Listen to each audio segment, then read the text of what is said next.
Oi, gente, bom dia. Sou Douglas Cantu, sou gerente de eventos aqui da Berge.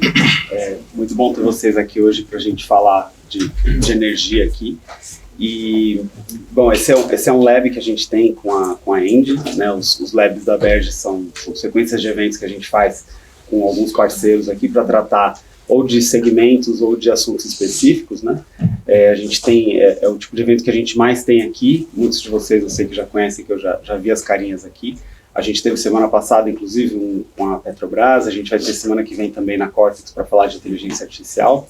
Então, são eventos que a gente sempre chama parceiros para falar de assuntos que a gente acha que são chave para a comunicação. E quando a gente fala de energia, de transição, enfim, são assuntos complexos e que estão circundando toda a população, né? A gente tem que entender um pouco disso, até eu falo como pessoa física, e é legal ter especialistas aqui para trazer isso também para a realidade de comunicação e de negócio, né? Então é esse o tom que a gente quer dar aqui, para que todos nós de comunicação entendamos como isso vai se encaixar nos nossos negócios, estando nós no segmento de energia ou não, né? Eu acho que isso vai acabar afetando muito todos nós. A gente até falou disso na Berge Trend já.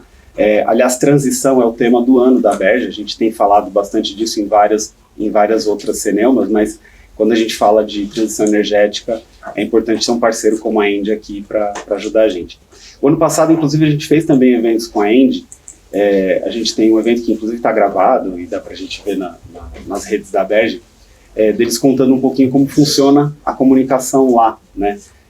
Foi super legal, a gente fez aqui, fez no Rio também, e eles puderam contar como a área é constituída e eles trouxeram parceiros também, né, outras empresas que os atendem para fazer essa comunicação. E sei que isso também são assuntos que sempre chamam a atenção do nosso público, né, de como funciona de fato a área. Então vocês vão ter oportunidade para falar um pouco disso também, né, principalmente com o Leandro Provedel, que é da Engie, está aqui. E nessa construção desse lab, até muito baseado no que a gente fez ano passado, né, a Engie é super participativa nisso também, de indicar pessoas para falar aqui com a gente. Então a gente hoje vai ter a Renata, que é da Eletrobras, tem o Aclélio da Copel, e a gente vai ter também o Leonardo, que é da FSB, que vai ajudar a gente nessa mediação.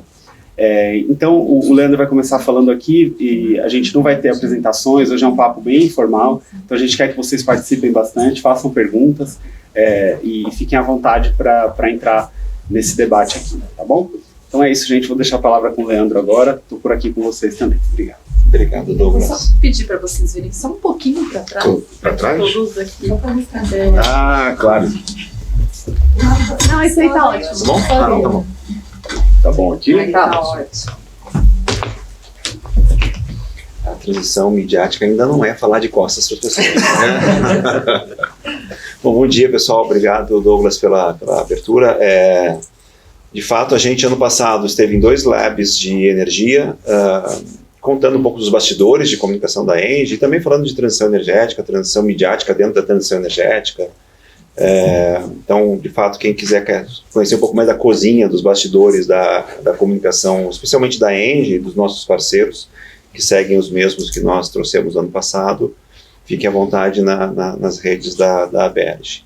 A ideia aqui hoje é um pouco diferente, talvez até um pouco mais ampla, ambiciosa. Ao invés de trazer parceiros Engie para falar de comunicação da Engie, aproveitando que o ano da Berge é um ano de transição, e nós aqui somos empresas, né, Eletrobras, Copel e Engie, que podem dizer sim que estão à frente desse processo de transição energética no Brasil, liderando a transição energética no Brasil. Aproveitar então que o tema Berge é transição, trazer a temática de transição energética e, por que não, também falar de transição midiática, transição de comunicação e como é que as nossas empresas lidam com a comunicação da transição energética. Então, para mim, assim, é um prazer, um privilégio poder contar com a Eletrobras e Copel conosco aqui hoje, e com o Léo da FSB, que a FSB é a nossa parceira já de mais de 2 décadas, né, de PR, que vai funcionar como um moderador. Mas a ideia aqui é um bate-papo entre nós, mas um bate-papo também entre nós com vocês, né? Então, até por isso ninguém de nós trouxe apresentações, ninguém vai ficar falando aqui meia hora sem parar. A ideia é a gente conversar. Então, queria também dar as boas-vindas, passar a palavra já para o Renato, para a Renata, desculpa, e para o Aclélio, para também as suas primeiras palavras. Obrigada, Leandro. Bom, eu sou Renata Petrocelli, sou gerente executiva de marca, marketing e reputação na Eletrobras. Agradeço a Berge e a Andy pelo convite. É sempre uma alegria a gente poder estar junto a outros profissionais, né, da área de comunicação, debatendo os nossos fazeres, os nossos desafios, trocando experiências. Eu sou muito adepta desse tipo de prática, acho que a gente cresce muito. O Leandro mesmo é alguém com quem a gente sempre troca figurinhas, né, quando quer fazer um benchmarking aí, conhecer boas práticas. Acho super importante, a gente vive num contexto de muitas transformações. A Eletrobras é uma empresa que está passando por um momento de transformação muito importante. A empresa foi privatizada há 2 anos. De lá para cá é mudança na veia todos os dias. Então é a transição energética, é a transição interna, a transição existencial, né, que a gente está vivendo. Então tem muita coisa para compartilhar, certamente. É uma alegria estar aqui. Obrigada. Bom dia, eu sou Aclélio Camargo, da Copel, sou gerente de gestão, o departamento se chama Gestão de Eventos e da Marca, mas envolve tudo na comunicação. A assessoria de imprensa está num outro departamento, mas a gente trabalha em conjunto ali. E em falando de transição, eu tenho as mesmas transições da Renata, porque a Copel foi privatizada, hoje completa exatamente 1 ano. Então, a gente também tem uma transição interna permanente, mas isso é normal nas empresas e ali só acelerou um pouco algumas coisas, né? Então, mas também agradeço muito o convite do Leandro e a Berge e espero poder trazer alguma coisa aqui, mas principalmente eu quero aprender também. Deixa eu fazer um comentário, já aproveitando a fala dos dois, né, que trazem a experiência de privatizações recentes. A Engie é uma empresa privada, sempre foi privada, porém o primeiro salto que ela dá no Brasil é em 98, quando compra a GeraSul, que era o braço de geração da Eletrosul. Então também foi um processo de privatização que fez a Engie sair, sei lá, de 300 mega para 3.000 mega de capacidade instalada com a aquisição de uma empresa estatal. E até nós conversávamos ontem à noite, né, das dores e oportunidades que existem nesses processos de privatização, mudanças culturais, de gestão, etc., que nós também, de alguma forma, passamos, por mais que fôssemos sempre privadas, né, tivemos uma grande aquisição de estatal, e agora, recentemente, 5 anos atrás, quando nós compramos a TAG, que também é um processo de desverticalização da Petrobras, era uma empresa do sistema Petrobras. Então, com 5 anos já dá para ver uma mudança total de cultura, uma nova empresa, mas também um grande salto que a gente deu, e aí a entrada num segmento que nós não atuávamos, que era o transporte de gás natural, por meio de uma privatização. O que é um pouco da realidade do setor elétrico, né? Tem esses momentos em que a sociedade, está de acordo com privatizações, e isso acaba acontecendo. Aconteceu 25 anos atrás, 2 anos atrás, 1 ano atrás, mas são esses movimentos que parecem até, de certa forma, comuns no nosso segmento. Bom, gente, bom dia, meu nome é Leonardo, eu não sou Aclélio, a gente não fez propósito, os carecas não estão sentados juntos, carecas de barba, idiota, foi assim, da organização, não foi assim, de propósito. Bom, gente, eu sou da FSB, eu coordeno um núcleo especializado em energia, e aí a gente tem energia das cadeias mais variadas, das fontes mais variadas, e, enfim, até para a gente transformar isso aqui num bate-papo, a gente, né, brinca entre a gente só percebe que tem energia, nós comuns, quando ou falta ou chega a conta de energia. Senão a gente não sabe onde tem energia, não sabe como funciona, a gente não sabe de onde vem, a gente não sabe como vem, né? E é um setor que é fundamental para tudo. Para tudo. Se faltar energia, se der um blackout aqui em São Paulo, é um caos para todo mundo. É um caos para avião, é um caos para tudo. A energia está sendo cada vez mais usada com inteligência artificial, né? A gente está falando de inteligência artificial, isso demanda muita energia. E aí uma pergunta, até para a gente começar esse bate-papo, porque são realidades diferentes, empresas diferentes, que têm, né, negócios diferentes, como é que a gente consegue, ou tenta, na verdade, transformar um tema, né, comunicar um tema, um setor, um segmento, ou segmentos variados, que são complexos, mas para que as pessoas cada vez mais entendam a importância desse setor. e não só percebo energia como uma coisa que, né, eu preciso aqui ou ali. Não, é fundamental para o dia a dia. Como é que a gente deixa isso mais palatável para todo mundo, para grandes, né, para todas as pessoas, não só para os veículos especializados, que tem especializado de cada área, né, dentro de energia, mas para as pessoas comuns. Como é que a gente consegue fazer isso, esse nosso desafio diário na comunicação? Vamos lá, acho que o desafio é enorme, porque é um setor de fato essencial e que é verdade, as pessoas e nós sentimos falta quando falta. Porque é como se a energia, especialmente a energia elétrica, fosse uma dádiva, é dado, né? Eu aperto o botão, tem que funcionar. E poucas pessoas têm interesse ou param para pensar em toda uma cadeia que existe por trás, né? Vou pegar só 3 grandes elos. Tem a energia está na tomada, tem uma distribuidora que fez chegar essa energia a esse ponto, teve uma empresa de transmissão que conectou a cidade a usina onde é gerada a energia, e tem a geração da energia. Você tem 3 grandes elos fundamentais fazendo essa conexão.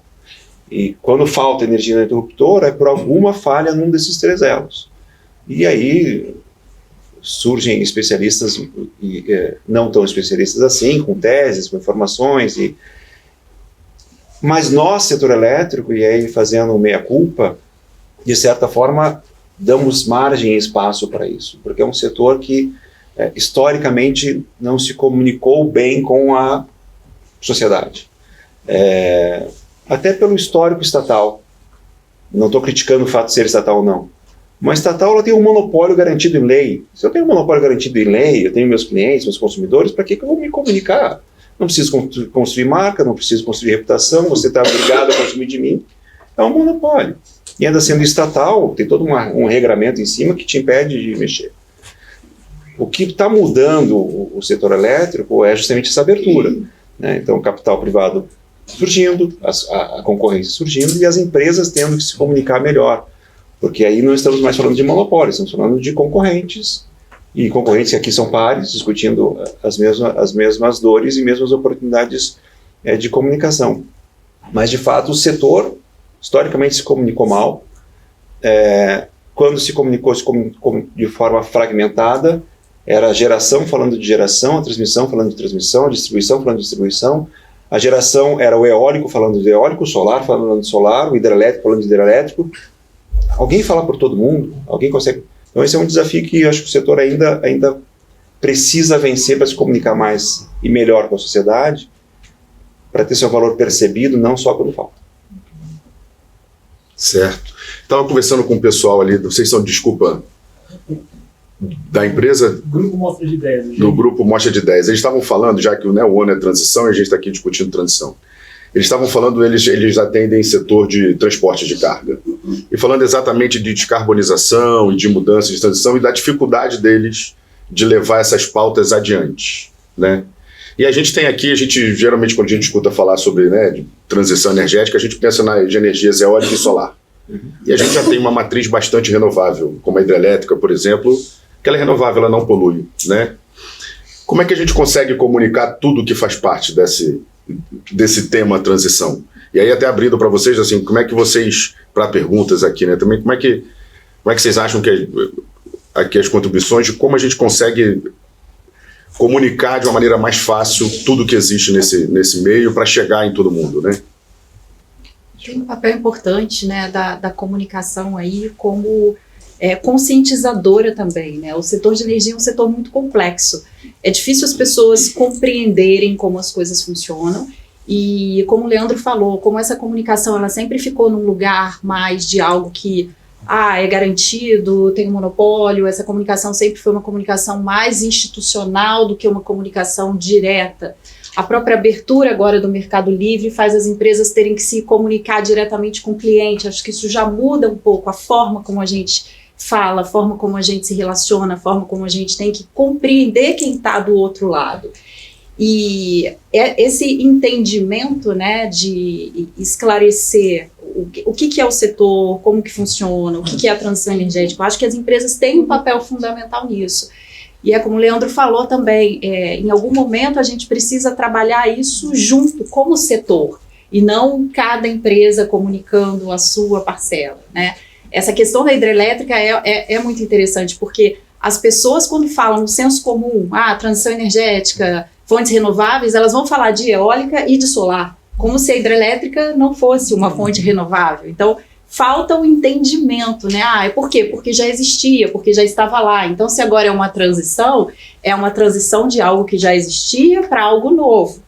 Só que não, a gente já tem uma matriz que ela é essencialmente renovável, né? É uma fonte aí e que dá a segurança energética, porque está ali gerando o tempo todo, ao contrário das fontes eólica e solar, que são intermitentes. Então, a comunicação aqui tem um papel fundamental, porque as empresas estão fazendo o seu trabalho, mas se a comunicação não levar esse recado, e não levar esse recado de forma que a sociedade consiga compreender como isso funciona, vai sempre ficar essa lacuna, né? As pessoas falando de um tema de uma maneira pouco profunda, sem compreender o que está, de fato, na base, e com conceitos que eles não são os conceitos mais sólidos, né? E que representam, de fato, aquilo que está acontecendo.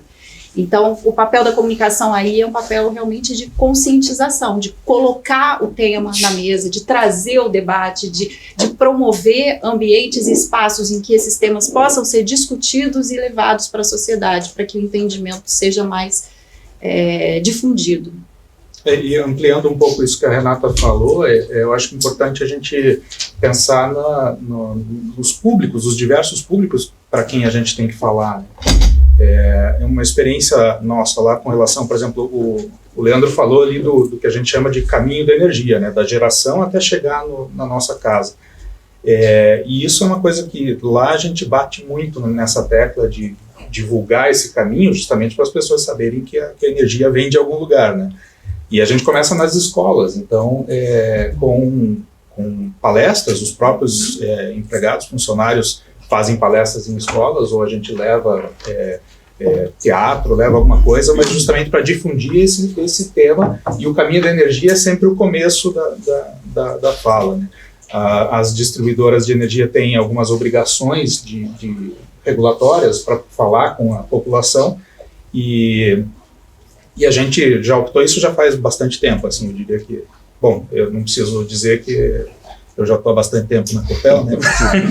Faço 30 anos esse ano, né? Então, essa história de ir para as escolas tem 25 anos já que a Copel faz isso, e é um programa que tem dado muito resultado, sabe? De as crianças falarem em casa sobre a energia, sobre as coisas. Isso a gente percebe quando a gente vai participar de feiras, por exemplo. O Paraná é um estado agrícola, e a gente tem feiras agropecuárias muito importantes lá. Então a empresa está em todas, né? As grandes, para justamente ter o contato com a população ali. E nessas feiras a gente também leva alguma atração, uma coisa para as crianças, porque as prefeituras costumam levar as escolas nos estandes e tal. Então é mais um momento da gente comunicar esse tipo de coisa. Eu acho que começar ali pelas crianças foi um acerto mesmo, e que vem dando certo.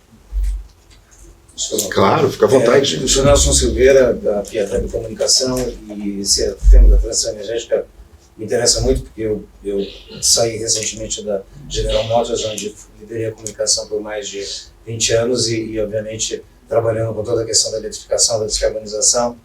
E a gente sabe, né, como já foi comentado, que o Brasil tem uma posição privilegiada, porque mais de 90% da sua matriz vem de fontes renováveis.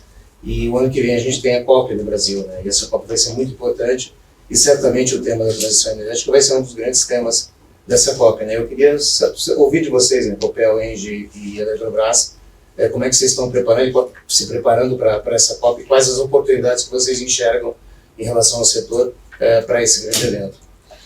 Acho que vamos voltar duas COPs, né? A COP 28, Arábia, e a COP desse ano, 29, no Azerbaijão, são COPs em países onde majoritariamente energia vem de petróleo, gás, e a pauta está girando em torno de petróleo.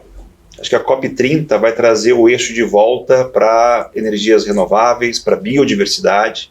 Não à toa é uma COP no ambiente amazônico, né? Acho que vai trazer para um eixo, vamos lá, mais positivo dessa discussão de mudanças climáticas. Na ENGIE, nós temos uma participação ativa na COP. Tem 2 colaboradores nossos, né, a nossa gerente de meio ambiente, transição energética e mercado de carbono, a Flávia, e o Giuseppe, que é o especialista em mercado de carbono, que trabalha na holding corporativa no Rio, Nelson.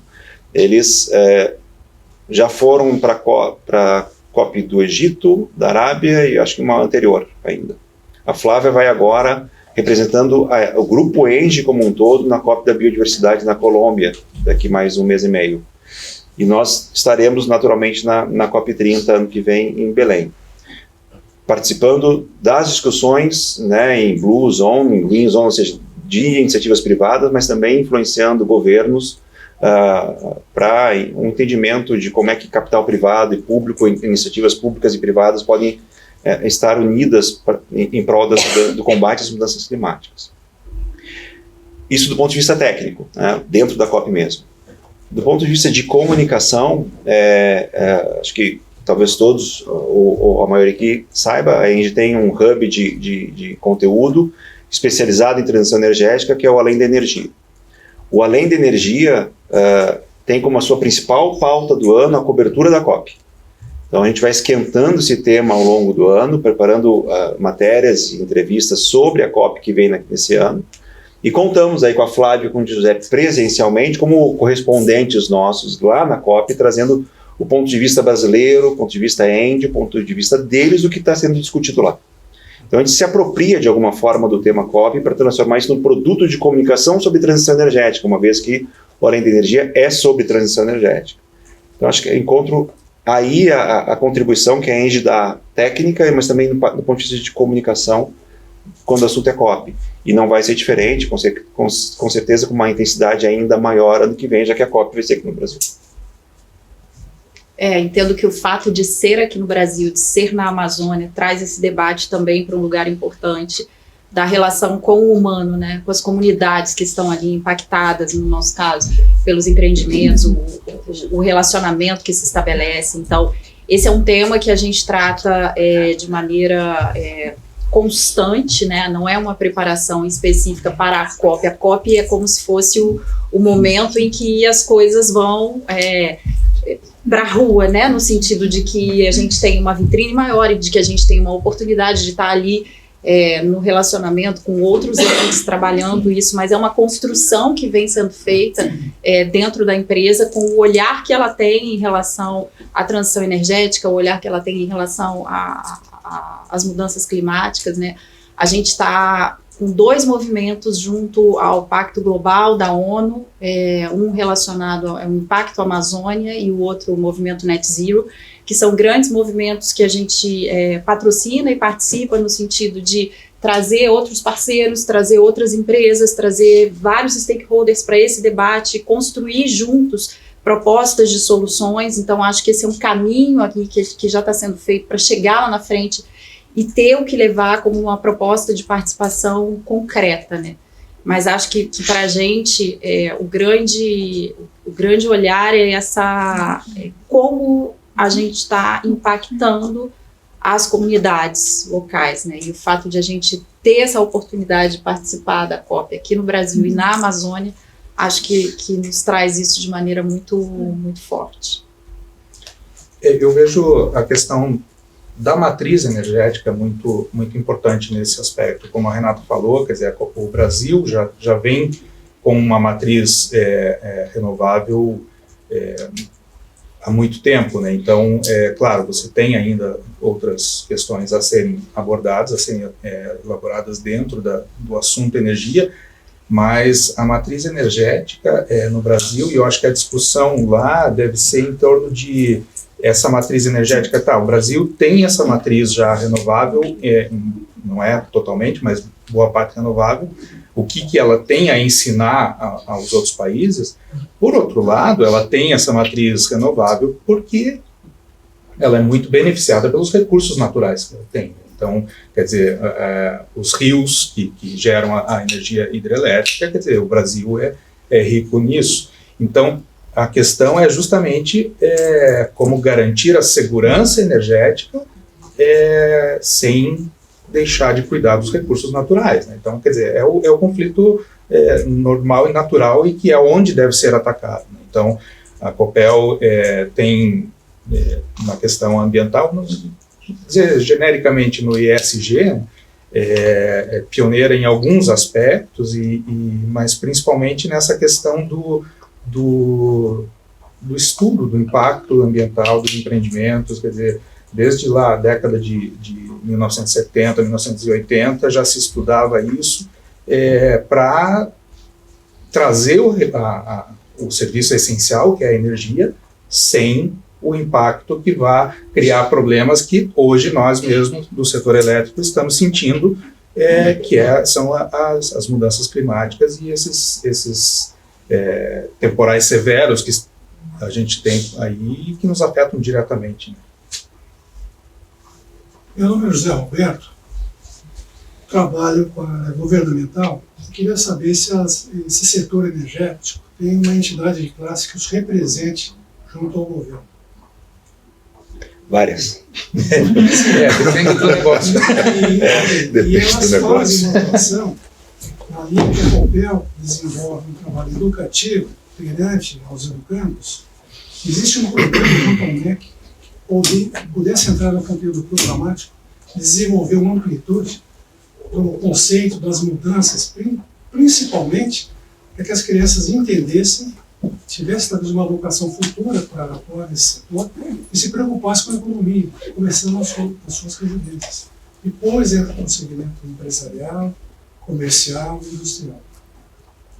Então, eu acho que é uma abrangência bastante forte essa atuação do setor. Não sei se existe essa preocupação, para que o MEC se preocupe com essa abrangência, com os diretores das entidades de ensino, educadores, para chegar no educando uma programação, um trabalho em conjunto do setor, entidade de classe, em todo o país. Quando você perguntou assim, de entidades, assim, várias, porque de fato assim, cada segmento do setor elétrico tem a sua representatividade, tem a sua associação, representando os interesses do seu pedaço em Brasília. Isso, eu entendi o seu ponto. Não existe uma entidade que fale para todo o setor elétrico. O mais próximo disso, eu diria que é o Instituto Ascende Brasil, que tem sede aqui em São Paulo, que é um think tank de setor elétrico, mas faz papers, estudos bastante aprofundados, que aí eu acho que a gente estaria falando quase que de engenheiro para engenheiro, usando engenheirês como idioma. Então não é o tipo, não, de novo, não é nenhuma crítica ao Ascende Brasil, é nosso parceiro. Na dúvida, vá no Ascende Brasil, porque eles sabem tudo. Mas de fato, e eles têm tido um esforço, tem papers que são que a pessoa consegue, o leigo consegue ler numa boa. Exagerei um pouco nesse ponto, mas não é a questão de ir ao MEC para isso.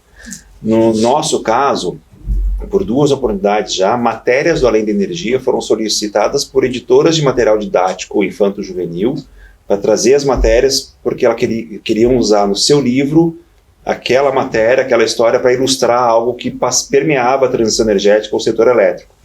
Então, acho que não está estruturado isso, não existe um processo disso. E, de novo, acho que vem em função de o setor elétrico sempre ter sido muito distante da sociedade em geral. A gente não precisava disso como setor. Tem uma abertura agora mora do nosso lado, acho que tem que ter abertura também de outros lados para também compreender a essencialidade do setor elétrico, para, por exemplo, levar, quem sabe, via material didático, que é espalhado no Brasil inteiro, via Ministério da Educação, informações adequadas, que podem começar, como o senhor disse, pela economia de energia em casa, por entender a essencialidade, depois, entender como é que funciona o setor elétrico. Acho que sim, faz sentido. Mas hoje não vejo esse movimento. Essa distribuição do MEC de livros está ligada ao Plano Nacional do Livro Didático. E aí entra as diversas matérias. Então, eu acho que o patamar inicial seria projeto, para depois desenvolver processos para chegar na comunicação com os discussões. Então, você vai comunicar o quê, quando, onde e para quem. Então, acho que é mais ou menos por aí. Planejar, organizar antes de executar. A Eletrobras, durante muitos anos, foi gestora do Programa Nacional de Conservação de Energia Elétrica, o PROCELMES, que é um programa do governo. E aí, com a privatização, a gestão desse programa passou para o governo. E uma das pernas desse programa é o Procel nas escolas, que justamente fazia esse trabalho, né, de desenvolver ações educativas nas escolas para falar sobre conservação de energia, para explicar sobre o uso da energia, sobre todas as questões aí relacionadas ao setor. É um trabalho, de fato, importante, né, de conscientização, de formação, como o Aclélio mencionou, que eles realizam lá também. Na área só acrescentando um pouquinho, na área de distribuição de energia, existe também a ABRAD, né? A Associação Brasileira das Empresas de Energia do Setor Elétrico, e eles têm iniciativas, quando a gente fala em conjunto, né, de todas as distribuidoras aí, junto com foco educativo da energia elétrica. E existe também o programa que é o PEN, né, que é o Programa de Eficiência Energética, que é um programa regulado pela ANEEL, e esse programa é uma verba que as distribuidoras aí têm um percentual da fatura de energia para esse fim, para que você faça aí ações educativas voltadas aí para a sociedade de forma geral. Muitas distribuidoras acabam fazendo aí em escolas, em ações educativas. E talvez seja o caminho natural, porque é a distribuidora que tem o cliente final que está na casa das pessoas, que tem a fatura na casa delas. Então, até por isso o regulador colocou essa responsabilidade de educação na distribuidora, porque ela quem tem mais contato com o público. A entrada natural desse conteúdo é via distribuidora. Né? Eu queria aproveitar isso para fazer uma colocação aqui. Até por força da profissão, né? Eu faço muitos eventos aqui de diversos setores. Eu nunca vi um setor chegar aqui e falar assim, nosso setor se comunica bem. Eu sempre ouço as pessoas falando assim, não, o nosso setor não se comunica bem. E eu vou te falar assim, se eu for te dar exemplo, eu vou falar todos, tá? Então, assim, eu queria saber, você acha que tem algum que se comunica bem? E quando vocês falam assim, e eu vou ouvindo várias ações, né? Tipo, falando de escola, que eu acho uma coisa que a gente esquece, né? Eu acho que também todos os setores, né? De formar opinião desde que as pessoas são pequenas, para que elas já cresçam, pelo menos sabendo do que elas estão opinando. Porque muita gente reclama, como vocês começaram aqui, que acabou a luz, então o setor é ruim, né? E também pensar que o setor de energia, por ser bem complexo, tem vários setores de energia, né? Então, você acha que todos eles também se comunicam, todos esses subsetores se comunicam mal? Queria entender essa opinião de vocês. Vai ter agora que corrigir igual o engenheirei. Não é assim também, né? Veja bem. Poderia ser melhor, mas... Olha, realmente, aqui eu fico confortável, feliz de saber. Que setor se comunica bem? Que bom que não somos só nós, né? Eu achei que a nossa régua fosse alta demais, então não é todo mundo. Mas deixa eu tentar te ajudar. Acho que assim, o fato de não se comunicar bem envolve todos os negócios. Acho que não existe um setor da energia que se comunique bem, justamente por tudo que o Leandro falou. Na verdade, vem uma questão de serviço público essencial que você fornece, a pessoa recebe e pronto. A Copel, como tem a distribuidora, ela se comunica direto com a população, com o cliente, e como a gente falou no começo aqui, o que o cliente quer saber? Se acabou a energia, quando vai voltar? E então a gente tem exemplos recentes aí, famosos, mas a comunicação, no caso da energia, ela acaba chegando para a população, na energia que chega na casa dela. Então a geradora lá atrás, que sem ela você não tem energia, quer dizer, que começa com a hidrelétrica, com a eólica, com a solar, com a biomassa, com tudo, o papel dela de comunicar dizer, eu existo, eu estou aqui, e vem sendo assim até agora, e é isso que a gente tem que melhorar. Porque é óbvio que se a energia chega na tua casa, tem a geradora, mas as pessoas sabem disso? Não, né? É por aí, a comunicação tem que melhorar nesse sentido. Para mim, o setor se comunicar bem significa assim, faltar energia, as pessoas, ok, usando a expressão da Renata, entendem a complexidade do setor, sabe, ok, deu alguma coisa, vai voltar, eu confio na capacidade técnica dos profissionais, das pessoas envolvidas nesses processos, vão resolver em algum momento. Acho que, para mim, quando a gente chegar nesse patamar de conscientização da sociedade em relação ao funcionamento e à essencialidade do setor, eu vou dar um check em comunicação está bem feita. Porque hoje não é o que acontece. Hoje, se faltar energia aqui, piscar, 2 segundos, vai estar todo mundo já inseguro, né? Já alguém vai lembrar uma marca e vai criticar, pô, tinha que ser a empresa tal, né? E alguém daqui a pouco vai ideologizar a discussão, poxa, porque na época tal não era assim, e aí, bom, aí foi-se. Então, mas eu fico feliz que todos os outros também dizem que não. E não achei uma resposta assim. Acho que é difícil também falar com outros setores, que eu não sei o que assim como eu, a minha opinião particular, é isso, né? Ser entendido no momento de crise e as pessoas confiarem é o comunicar-se bem. Eu não sei também o que os outros setores consideram que seria comunicar-se bem. Porque a gente está olhando de dentro, né? E a gente não sabe qual é o olhar que o outro tem de dentro. De repente, a gente olhando de fora acha que está se comunicando super bem. E vai que alguém está achando que o nosso setor também está se comunicando bem, né? E a gente não sabe quais são os desafios e o potencial que quem está ali de dentro enxerga que, eu poderia estar naquele lugar, mas eu ainda não estou. Então, esse olhar de dentro, ele é fundamental para você saber se está, né, fazendo o seu melhor possível ou se ainda tem um caminho ali a ser trilhado. Eu acho que tem também uma questão, já te passo só para complementar, acho que é a própria evolução, né, da sociedade e do modelo como ele foi sendo construído, na verdade. Antes você tinha praticamente só 2 fontes, né, a hidrelétrica e a térmica. Hoje você tem várias. Hoje você tem uma abertura de mercado, né? Os médios e grandes consumidores, eles podem escolher de onde eles vão comprar energia, não precisa ser necessariamente da distribuidora, pode ser de outra empresa. Então eu acho que, assim, e, por exemplo, a gente tem, desde que a gente é criança, a gente vê poste na rua, né? Por que tem poste? Porque o país tem energia em quase todo o país. 99% da população, quase 100%, tem energia. E foi feita uma escolha de botar poste, que é mais rápido, chega em mais lugar. Tem uma chuva, caiu uma árvore, derruba o poste. Vai ficar um tempo sem energia. Só que isso sempre foi construído assim, e hoje a gente tem uma realidade totalmente diferente, né? A nossa realidade é diferente. Tudo chega no celular, tudo chega... Então acho que é um processo que está todo mundo, né, entendendo e pensando, mas tem um ganho de um setor que se sobe a gasolina, todo mundo reclama do governo. Mas se sobe a energia, todo mundo reclama da distribuidora. E nem sempre é tão simples assim. Quando tem, por favor. Falando em reclamar da distribuidora, eu queria perguntar sobre o mercado livre, né, para os consumidores finais, para os consumidores residenciais, na verdade, em que pé está isso, o que vocês acham a respeito disso, e também sobre armazenamento de energia em período de escassez hídrica, né, e como é que isso está caminhando. Quer começar falando, já que você, quem é distribuidora já fala. A gente tem, bom, com relação ao Mercado Livre para o cliente residencial, existe um plano de abertura, né, para inicialmente 2028, mas sim, tem muita coisa do setor que precisa ser regulamentado para que isso aconteça. Então, claro, o plano é 2028. Esse ano, agora, 2024, já abriu para clientes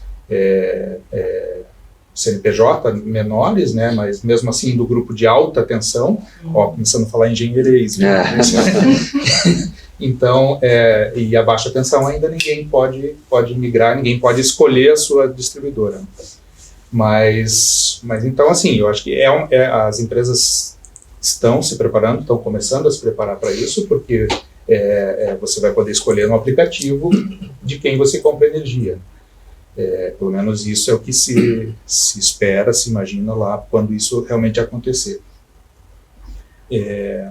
A gente, assim, aí não é uma opinião da empresa, é uma opinião minha, eu acho que é o caminho natural, sempre foi assim, e eu acho que hoje com a tecnologia, com tudo que acontece, a Copel está se preparando, por exemplo, no estado do Paraná, que é a sua área de concessão, com a instalação de medidores inteligentes no estado todo, e isso é um programa que tem objetivos claros para a empresa e para o cliente, mas com foco também nessa transição futura ali. Então, na questão da abertura do mercado, eu acho que as empresas têm que se preparar, e o que vai atrasar ou não é justamente esse preparo ali junto à regulação. Sim, sobre o Mercado Livre, eu acho que é uma oportunidade para o Brasil, Acho que toda vez que existe concorrência, você tende a ter um serviço melhor por um preço menor. Se a concorrência é de verdade, né? Como tende a ser no mercado livre de energia. Acho que as empresas que já podem migrar já estão se beneficiando com faturas de energia 30%, 40% menores do que tinham quando estavam no ambiente cativo, ou seja, conectados à distribuidora. Tem algumas questões importantes a serem entendidas dentro do setor e na própria comunicação com a sociedade, porque a empresa que compra energia da ENGIE, por exemplo, no Mercado Livre, continua, e ela é do Paraná, ela continua recebendo essa energia de um fio que vem da Copel. Então, assim, qual é o papel da distribuidora no Mercado Livre de energia, para além dela também se tornar uma comercializadora de energia no Mercado Livre? Como é que precifica isso, valoriza isso e dá e a energia que a ENGIE gerou em Salto Osório, que fica também no Paraná, numa grande hidrelétrica que nós temos no Rio Iguaçu, passou por uma transmissora para chegar até Curitiba e a Copel distribuir. Então tem os segmentos que têm que ser precificados também no processo de abertura do Mercado Livre. Mas eu acho importante a abertura de mercado, concorrência tende a trazer um serviço melhor com preço menor. E uma grande vantagem que eu também acho que daí nós temos aqui no Brasil, que é as empresas que migrarem podem comprar energia certificada, essa energia certificada ser de uma fonte renovável, e essa empresa poder descarbonizar os seus processos produtivos e seu produto se tornar um produto verde, com esse valor agregado, seja para o mercado doméstico ou para exportação. Então o Mercado Livre também permite esse maior grau de transparência de qual é a fonte, etc. Tudo em contrato, tudo registrado. Então acho que é importante. E a segunda metade da sua pergunta, a questão de armazenamento. Acho que o Brasil tem já um grande banco de baterias que são as hidrelétricas, que hoje não são remuneradas pelo papel que cumprem de serem as baterias do sistema. Quem segura o sistema são as hidrelétricas. E hoje isso não está precificado na tarifa de energia. Acho que tem conversas no ambiente regulatório para que isso ocorra, né? Os serviços ancilares e outros serviços que as hidrelétricas prestam para o sistema serem devidamente valorados, precificados. Por outro lado, se tiver uma crise hídrica, quem é que segura o sistema? Bom, aí tem todo um ambiente de termoelétricas a gás, carvão, etc., outras fontes que podem segurar o sistema. E tem tecnologia nova que são os grandes bancos de bateria. A ENGIE já tem alguma experiência nisso, acabou de inaugurar um grande banco de baterias no Chile. Na Austrália, nós transformamos uma grande termoelétrica a carvão, que chamava-se Hazelwood, no maior ou um dos maiores bancos de baterias do mundo, então, para justamente guardar energia, que é usada em todo momento, e aí guarda energia que vem de outras fontes, hidrelétrica, solar ou eólica, guarda para depois usar no momento que precisa. Ela ali, ó, só um segundinho, que ela estava ali, Ok. colega ali na frente. Bom dia, eu sou a Letéia. Eu queria entender um pouquinho, né, mudando um pouco do assunto, como que vocês conseguem mensurar a complexidade dessa comunicação que vocês entregam, né, para diferentes stakeholders, para diferentes objetivos, né? Como vocês conseguem, no fim do dia, mensurar, fazendo uma entrega do ano? Olha, neste ano nós giramos o ponteiro nesta direção, saímos de X para Y. Que é uma dificuldade da comunicação em geral, né? Mas se vocês têm alguma maneira, algum parâmetro, claro, vocês possam abrir para comentar, e que vocês percebam essa mudança de percepção de marca, de reputação em si, para o trabalho que vocês fazem no dia a dia? Tocou no grande ponto aí, né, que é a aflição de todos os comunicadores. A gente tem cada vez mais ferramentas, cada vez mais tecnologia que nos permite, né, chegar a essa avaliação, mas eu acho que a comunicação ela ainda fica um pouco naquele...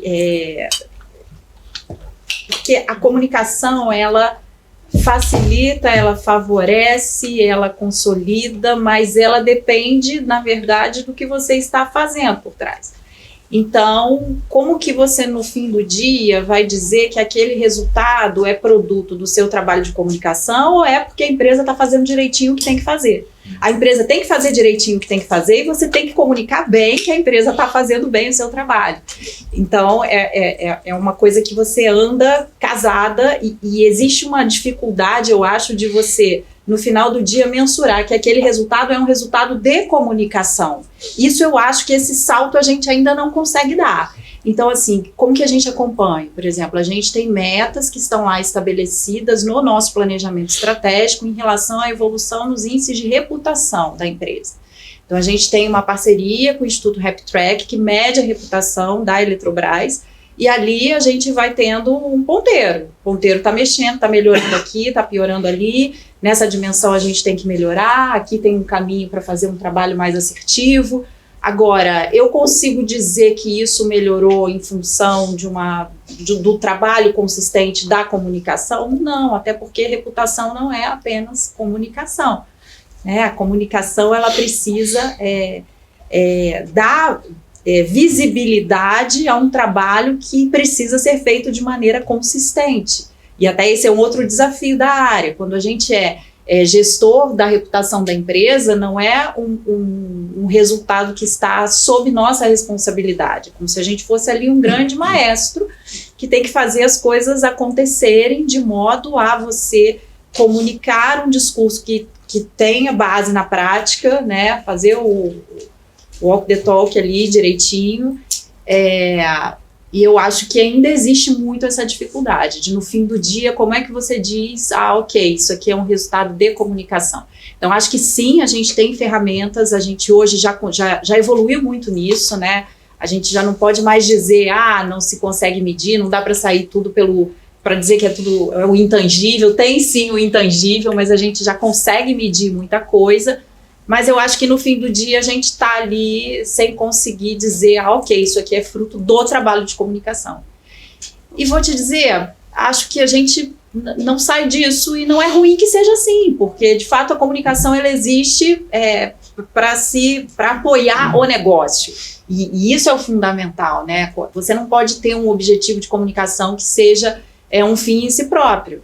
Os seus objetivos, eles estão sempre conectados aos objetivos estratégicos do negócio, e sendo assim, os seus resultados vão estar relacionados aos resultados do negócio. Então, não acho que seja um problema, e nem que a gente vá ter uma solução para ele algum dia.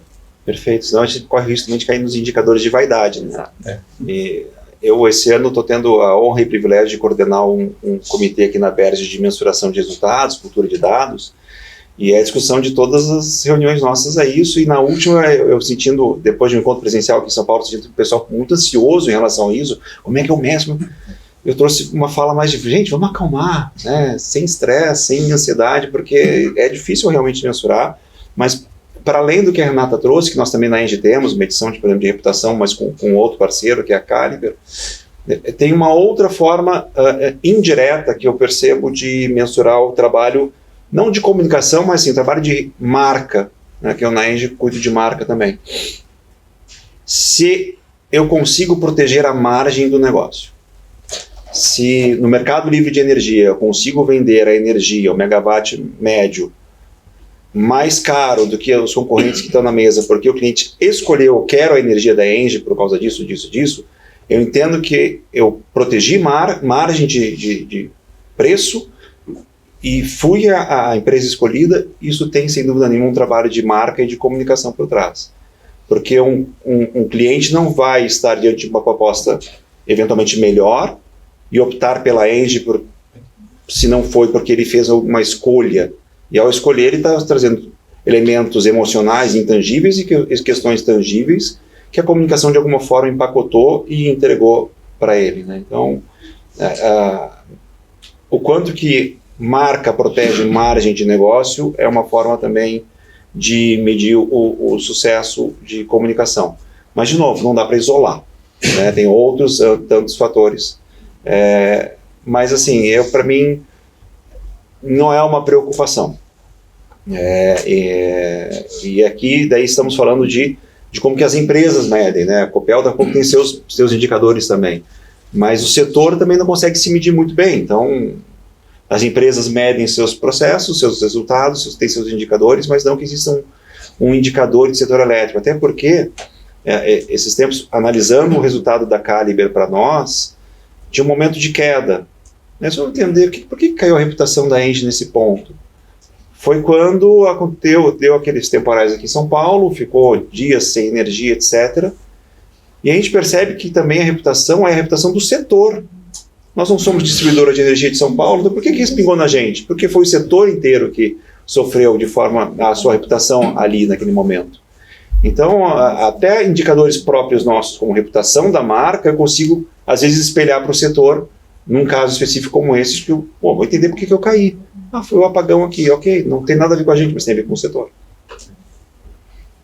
E com relação, acho que, complementando o que eles falaram, porque exatamente, eu concordo com todos os argumentos, a questão na distribuidora, propriamente, a gente tem índices, da Abrad, por exemplo, que foram citados ali, tem uma pesquisa anual, e que acaba tem um dos índices lá, que é justamente relacionado à comunicação com o cliente, mas, corroborando com o que a Renata disse, não é exatamente a avaliação da comunicação que é feita, mas é justamente a avaliação da satisfação do cliente com o serviço prestado, que acaba gerando, então, aquele índice de reputação. O que pode ter ruído, né? Exato. Pelo entendimento dele do que é o serviço. Exatamente. Daí, o que é comunicação? No caso da Copel, a gente tem um outro índice, daí esse bem mais restrito à comunicação mesmo, que é o famoso clipping e o acompanhamento de positivo e negativo na mídia, né? Então, e daí esse acompanhamento ali, se você percebe, a gente tem situações que tem períodos aí que, por exemplo, vamos pegar o período da privatização no passado, é um período em que o negativo foi maior, porque existia toda um imaginário na sociedade de que privatizar era ruim, então, mas que se reverteu rapidamente, então, e daí o que a comunicação faz? Ela se torna proativa na produção de materiais positivos, né, de matérias positivas para mitigar, exatamente. Só complementando o que o Leandro falou, a gente faz um trabalho, né, lá pela FSB para a Abrad. A gente fez um trabalho todo de rebranding deles e tal, e tem 3 anos que a gente faz uma pesquisa anual para eles, com consumidores e stakeholders sobre o segmento, né? E sempre apareceu o serviço de distribuição de energia como o mais bem avaliado. Só a gente faz essa pesquisa, começou a fazer sempre de janeiro para fevereiro, esse ano fez em janeiro para fevereiro, era o 3º. Não porque os outros subiram, mas porque o serviço caiu. E aí a gente foi olhar no país inteiro, inclusive em regiões que não tinha problema de distribuição de energia nenhum, estava tudo bem, mas a imagem do setor, e ainda mais o segmento de distribuição, claro, que chega na ponta, mas foi a imagem. Né? A gente vai fazer outro agora em janeiro, fevereiro, vamos ver como é que vem no próximo ano. Um relatório de sustentabilidade do setor. Fez. Eles fazem. Eles fazem. Tem uma pergunta do senhor e uma pergunta dele de lá. E dela depois. É muito simples. A precificação que é feita na origem, quem produz energia, chega no final em quem distribui e que está desenvolvendo um medidor inteligente. O gato da vida, quem paga é o distribuidor, não tem um rateio. Os gatos da vida é pago por todos nós. Gato da vida, uma parte é distribuidor e a grande parte os consumidores todos. Todo mundo paga. Toda vez que houver qualquer distúrbio, vai ser pago por todo mundo. O setor elétrico funciona como um grande condomínio. Se você tiver inadimplência de um condômino, os outros vão estar pagando a conta. Sim. Exatamente. A ANEEL determina um percentual para as distribuidoras, então isso, né, é o que elas podem colocar na tarifa e o resto é para os consumidores. Então, cada vez que tem um gato, aumenta o valor. Senhor. Bom dia, meu nome é Aguinaldo Brito, eu sou head de infraestrutura da Endol. Bom, eu trabalho com o setor elétrico há muitos anos, sou repórter do setor elétrico, Folha, Estado, etc. Minha pergunta é um pouco, refere-se um pouco ao conhecimento que o Brasil, enfim, tem do setor elétrico, e tudo que é um pouco defasado. E me preocupa muito hoje, atuando nesse setor, um pouco o comportamento da imprensa brasileira no setor elétrico. Como repórter que fui, às vezes fico surpreso com a quantidade de desinformação que se produz. E queria saber um pouco de vocês, como empresas do setor.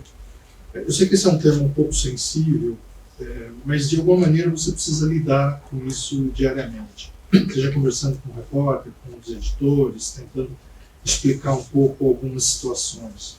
Uma recente que vivi foi a incompreensão sobre o papel hoje das termoelétricas diante de um cenário de superoferta de energias renováveis. O próprio ONS tem lançado estudos sobre a preocupação que ele tem em relação à energia fria, né, que está hoje ancorada basicamente nas hidrelétricas, nas termoelétricas, mas você precisa ter aí uma folga. Enfim, acho que isso é uma questão que às vezes é difícil explicar e que as pessoas compreendam que as térmicas são importantes exatamente para a gente conseguir a sequência de expansão do setor de energias renováveis. Minha pergunta é, como vocês um pouco lidam com essa questão da imprensa quando você percebe que, às vezes não é nem por má vontade, mas por falta de conhecimento mesmo, em explicar ou às vezes também criar projetos, como das escolas públicas, que são super importantes, mas também com a imprensa nacional, às vezes regional, para, enfim, ajustes de informação e para também levar conhecimento sobre o complexo setor elétrico, para que a produção jornalística também seja mais instrutiva, com mais informações, e que possam informar ao invés de muitas vezes desinformar. Como vocês lidam com isso? Vamos lá, eu acho que é sensível mesmo o tema, muito mais pelo que acontece hoje nas redações do que acontece do lado de cá, né? A gente tem uma precarização do jornalismo, as redações cada vez mais enxutas, raros são hoje os profissionais que são especialistas numa vertical e que entendem, né? Enfim, dado que esse é o contexto, aí eu falo um pouco por Engie, e deixo a Renata e o Aclélio comentarem o que eventualmente fazem. Nós temos dois movimentos. Um que é investir em ações de relacionamento, de ou visitar a redação ou trazer editor até a empresa. Vem cá, vamos conversar. Não é uma entrevista, é um bate-papo para trazer o que está em jogo, o contexto, conversar e entender. E no setor elétrico a gente consegue ainda ter, às vezes, a mesma pessoa ao longo dos anos, o que por um lado ainda é bom, em algumas redações, não em todas, é verdade, em 2 ou 3 pelo menos a gente consegue, mas em outras a profissional muda com frequência. E na nossa empresa de energia, lá de Florianópolis, ela organizou um curso, e aí já está na 3ª edição, onde ela convida jornalistas para falar de setor elétrico. Falar o que é geração, o que é transmissão, o que é distribuição, preço, como é que funciona o mercado livre, as questões de ESG no entorno de empreendimentos, para tentar educar de alguma forma, dada essa realidade que é de dificuldade mesmo. Acho que a dificuldade hoje não é nem mais ter um repórter, né, sangue nos olhos, faca nos dentes, querendo ali explorar uma manchete, alguma coisa para poder trazer uma polêmica do setor, é muito mais um entendimento mesmo. E a gente pelo menos tem investido nessas 2 pontes. A FSB é uma das parceiras disso, de trazer e propiciar essa abertura que existe do nosso lado de receber ou de visitar e conversar abertamente sobre o setor nesse intuito de educar, de ajudar a entender. E acho que você falou uma coisa importante, né? Fruto da dinâmica das redações e fruto da evolução da comunicação do que a gente vê hoje, né? Da rapidez, dessa multiplicidade de meios e de todo mundo comunicando o tempo todo. Então, assim, como o setor é um setor muito complexo, não se tem, às vezes, o tempo necessário para se aprofundar determinados temas, né? Tempo e espaço, tempo de atenção de quem está lendo. Então, você vai fazer as matérias com um nível de profundidade que muitas vezes não é suficiente para esclarecer temas tão complexos como os que você mencionou. Então, acho que é fruto da evolução da própria comunicação, e a única forma que a gente tem de lidar com isso é investindo nesse relacionamento. Então, assim, é caso a caso, é entendendo quais são as pautas mais complexas, e quando você tiver um tema desse para divulgar, você chamar para uma conversa, né, para tentar esclarecer melhor os pontos, não apenas divulgar um release, mas chamar os jornalistas para conversarem. A gente também promove muito esses encontros, como o Leandro mencionou, de trazer jornalistas para conversar com os nossos executivos, ou levar os executivos até as redações, não com o objetivo de fazer uma entrevista específica, mas de falar sobre os principais desafios, explicar o que está no contexto da empresa no momento, né, os objetivos dela de longo prazo. E isso é uma construção mesmo de relacionamento com a imprensa, que é um trabalho que se faz aí de longuíssimo prazo, né, e que não acaba nunca. Acho que é a única forma que a gente tem de tentar trazer um pouco mais de elucidação aí para esses temas complexos. E um relacionamento tem que se renovar constantemente, né? Porque a rotatividade nas redações também acontece muito. Então a gente acaba mantendo o relacionamento, entre aspas, né, educando o repórter, mas na semana seguinte ele já está cobrindo outra editoria, já está, então... Nunca acaba, é contínuo, né? É contínuo, não adianta, né? Então, e no caso falando especificamente da imprensa regional, o foco deles é justamente aquela casa do fulano que ficou sem energia por tantas horas, e é isso que é a resposta da distribuidora, né? Então, ele não está interessado em entender o setor elétrico, mas concordo com você, é preciso educar, e esse relacionamento tem que ser constante. E aí, não só por isso, mas também por isso, no caso da ENGIE, a gente investiu no Além da Energia. Em 2020 decidiu que nós nos tornaríamos um publisher, que é para ocupar esse espaço também, de ter um local seguro de informações sobre transição energética. Por duas razões. Porque as redações hoje não dão conta disso, como a Renata disse, por falta de tempo ou de espaço, e porque tem muita coisa sendo dita que não necessariamente é verdade sobre transição energética, mudanças climáticas. Então, o Além da Energia funciona como um grande espaço de curadoria do que já existe, né, sendo publicado mundo afora sobre transição energética. E é um canal que a ENGIE abriu também de chegar num público final sem precisar ser via imprensa, por conta de todo esse contexto. Então a gente usa também o Além da Energia como uma ferramenta de comunicação direta com o cliente, o consumidor final, o usuário, como a gente chama, o leitor interessado na temática de transição energética, porque se for esperar ter o mesmo espaço, ritmo, nos veículos de comunicação tradicionais, a gente não vai ter. Você. Eu sou a Júlia Carmona, eu sou da FEComércio, né, da comunicação. E eu queria trazer a pauta de mudanças climáticas e os seus efeitos, né? Eu queria que vocês contassem um pouco como a empresa de vocês trabalham as ações preventivas, plano de mitigação, e trazem esse posicionamento, esse trabalho de comunicação para informar a sociedade.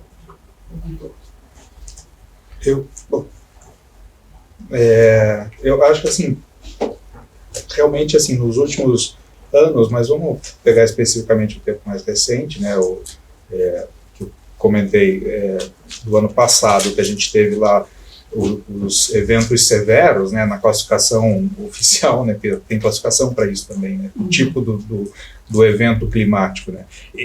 Importante a gente pensar que as mudanças climáticas vamos pensar, tem muitos efeitos, mas para o setor elétrico tem esse das distribuidoras, que é a tempestade que derruba poste, mas tem a estiagem que diminui a água nos reservatórios, e que é o que o Leandro estava falando ali sobre também o uso das térmicas, né. No caso dos eventos climáticos que causam a interrupção da energia, o Paraná, ele geograficamente, ele está numa posição de entrada de frentes frias e temporais que vêm pelo sudoeste do estado, e se espalha por tudo. Então, a gente sabe direitinho aonde vai entrar a tempestade. Quando anuncia lá que vai ter uma tempestade, ela vai vir ali pelo sudoeste. Então, é uma região muito castigada por isso, né? O que a Copel tem desenvolvido já há algum tempo e está em fase final, e é uma ferramenta muito importante, que é usar a inteligência artificial junto com o Sistema Meteorológico do Paraná, que é uma empresa sem fins lucrativos, mas que é o CIMEPAR, né, que faz estudos meteorológicos, e é aquela famosa que dá a previsão do tempo todo dia para todo mundo no Paraná. Então, e eles, em conjunto, quer dizer, com a Copel, desenvolveram um sistema. A Copel entra com os dados de desligamentos de energia e o CIMEPAR entra com os dados meteorológicos. Cruzando essas informações, você consegue prever aonde você vai ter mais possibilidade de desligamentos com um temporal que aconteça tal hora. Então, essa ferramenta é hoje assim o que nos dá uma segurança de estar preparado antes do temporal. Então, tem temporais recentes aí, por exemplo, que só numa rua derrubou 12 postes. Né? Cada poste leva de 6 a 8 horas para ser trocado. Né? Então, como é que você vai restabelecer a energia daquela rua rapidamente? Então, é um problema seríssimo, assim, e a gente está em busca de ferramentas para isso. Nós na ENGIE não temos distribuição, né? Aqui no Brasil a gente tem geração e transmissão. Então a gente não tem esse perrengue da ponta final do poste ser derrubado por uma árvore e faltar energia na residência ou numa indústria, no comércio. Mas como é que a gente lida com as mudanças climáticas? Mudança climática, para nós, é ciência e é dado, é fato. A ENGIE, globalmente, ela trouxe para o seu propósito agir para acelerar a transição energética, como uma resposta às mudanças climáticas. Então a ENGIE no mundo inteiro está fazendo o mesmo movimento que nós aqui no Brasil estamos fazendo, somos parte do grupo, obviamente, mas por sermos um país que já larga, né, com uma vantagem de ter bastante fonte renovável, nós hoje, aqui no Brasil, a ENGIE é 100% renovável. Nós nos desfizemos de 2 usinas termoelétricas a carvão que nós tínhamos aqui no país. Estamos nesse movimento no mundo inteiro. A ENGIE não só sai então de fontes poluentes, como está acrescentando ano após ano, mês após mês, semana após semana, capacidade instalada nova de energia renovável, fortemente de solar, eólica onshore e offshore, aquelas eólicas em alto mar, já em alguns países, e lutando para manter as suas hidrelétricas. Então, a nossa resposta principal é ter um negócio 100% renovável e que aí se complementa de que forma? Fazendo com que os nossos clientes, então, estejam utilizando energia renovável e descarbonizando, por consequência, os seus processos produtivos e tornando-se mais sustentáveis, ao mesmo tempo trabalhando na nossa cadeia de suprimentos para que os nossos fornecedores também sejam mais sustentáveis, também eles entendam as emissões de gases de efeito estufa dos seus processos produtivos e venham a neutralizar, mitigar ou evitar que essas emissões aconteçam. Então a ENGIE tem atuado, e por isso que a gente fala do papel de liderança da transição energética, porque mais do que um número de capacidade instalada, é esse comportamento, é essa atitude da ENGIE, de fazer o seu dever de casa, de promover que seus clientes também possam se descarbonizar e de provocar que a sua cadeia de suprimentos também seja neutra em carbono. Eu acho importante, tem esses 2 aspectos que a gente olha, né? A empresa como agente, e aí nesse sentido que o Leandro falou, a gente também na Eletrobras tem esse olhar, né, de liderança na transição energética, de compromisso net zero, de venda de termoelétricas, de trabalho para conseguir também que a energia que a gente está fornecendo contribua lá para que os nossos clientes consigam descarbonizar os seus processos. E tem o outro lado em que a gente em que a gente tem que atuar preventivamente para lidar com os eventos climáticos, como a Clélia falou. E nesse sentido também a gente trabalha com tecnologia de prevenção, a gente está desenvolvendo um grande centro ali de monitoramento das condições climáticas nos locais em que a empresa tem os seus ativos, né? E isso permite você mobilizar equipes, criar prontidão para que, no caso de o acontecimento aí de algum acontecimento extremo, você consiga atuar com rapidez, né? E aí vem algo que o Leandro falou lá atrás, que é super importante para a gente da comunicação. Você deixar isso claro também para a população, para passar a segurança de que se você está atuando preventivamente, se você tem um centro de monitoramento, os eventos eles podem acontecer, mas você vai ter a condição de atuar de maneira tempestiva para trazer as soluções necessárias. Então, é super importante que a comunicação seja capaz de mostrar o que a empresa está fazendo nesse sentido, para transmitir segurança para a sociedade. Júlia, até te complementando, indo nessa linha, a gente atende uma distribuidora lá que eles têm todo um trabalho com inteligência artificial, com o sistema meteorológico, eles contrataram uma outra empresa e eles têm um plano de ação, um plano de contingência para eventos climáticos. O que nós de comunicação estamos fazendo desde o ano passado e junto com as distribuidoras que eles atendem em outros estados, com a comunicação. A gente organiza, faz todo um planejamento de mensagens pré, durante e pós.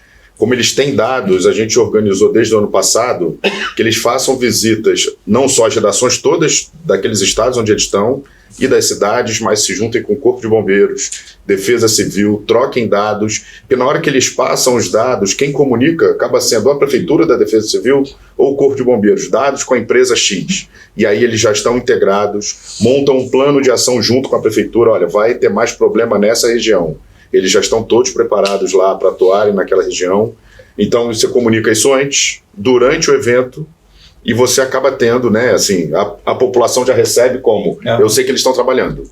Se demorar, vai demorar um pouco mais, mas tem um trabalho que já começou e está sendo feito. E essas ferramentas, um dos grandes benefícios é você poder informar o cliente antes e durante. Exato, antes e durante. Até porque tem algumas cidades que não têm o aparato, tem Defesa Civil Estadual ou algumas outras, mas que não tem um aparato de previsão que as empresas acabam levando para aquelas regiões. Então você dá os dados antes deles chegarem. Então essa parceria é importante. Joga na frente, né? Exato, por favor. Sou a Izzy, da Neoenergia, da área de marketing, e a gente está vivendo, o Brasil já vive essa transição aí do mercado cativo para o mercado livre, embora ainda estejamos no universo aí de empresas, enfim. Mas já é um grande desafio para o mercado, para o setor, como vocês pontuaram, 100% monopólio, na distribuição, e agora a gente já tem o mercado livre, e eu queria saber um pouco de vocês assim, sobre esse desafio de comunicar o mercado livre, de falar sobre o mercado livre e de chegar até esses clientes potenciais aí de mercado livre. Então, o desafio da comunicação, nesse universo agora de falar com esse mundo aí, com essa gama de empresas que podem migrar do cativo para o livre. Eu vou trazer aqui o caso concreto da Engie, A gente, em 2018, a gente estava num cenário de, faltam 10 anos para abrir o mercado livre de energia. Considerando 2028, quando ele vai ter uma abertura geral, que qualquer um de nós que vai poder escolher de quem quer a energia. Nós contratamos a Interbrand, na época, para entender esse contexto, entender onde a Engie estava, onde estão os concorrentes, como é que está esse mercado, e traçamos um plano de 10 anos de comunicação e marketing. A gente às vezes tem dificuldade de traçar, às vezes um ano, a gente nós temos 10 anos com a Interbrand, com pontos de controle do que a gente vai fazendo a cada ano, e empilhando projetos e custos e investimentos de comunicação para, em 2028, ter uma marca conhecida para que o cliente possa escolher a Engie como seu fornecedor de energia. Então, para nós é uma grande oportunidade também de comunicação. Mas por que eu trago esse nosso caso? Porque foi uma decisão que nós tomamos lá atrás, em 2018, ou a gente vai fazer isso paulatinamente, ou a gente vai ter que investir muito na reta final ali para se tornar conhecido do público na reta final. Tomamos a decisão de ir fazendo aos poucos. Então a gente investe em publicidade como nunca investimos na história. A gente tem patrocínios como, por exemplo, a Confederação Brasileira de Tênis, que nos dá grande visibilidade. A gente patrocina as atletas do tênis feminino que acabam virando garotas propaganda no mercado livre de energia. Temos um filme no ar aí com o Fernando Merigene, levando mensagens claramente de mercado livre de energia, né? O Fernando Merigene dizendo lá pro cara, pô, que ele está mandando bem porque está economizando energia, comprando a energia da Engie. E por outro lado, no corporativo, fazendo campanhas também publicitárias, até às vezes com maior investimento do que o nosso braço de comercialização de energia, para justamente ir construindo marca. Quando a gente chega num determinado mercado, a Engie não é uma marca desconhecida, já está conhecida do público de interesse. E aí que vem uma decisão aí a ser tomada de qual vai ser o público de interesse da Engie quando abrir o mercado totalmente em 2028.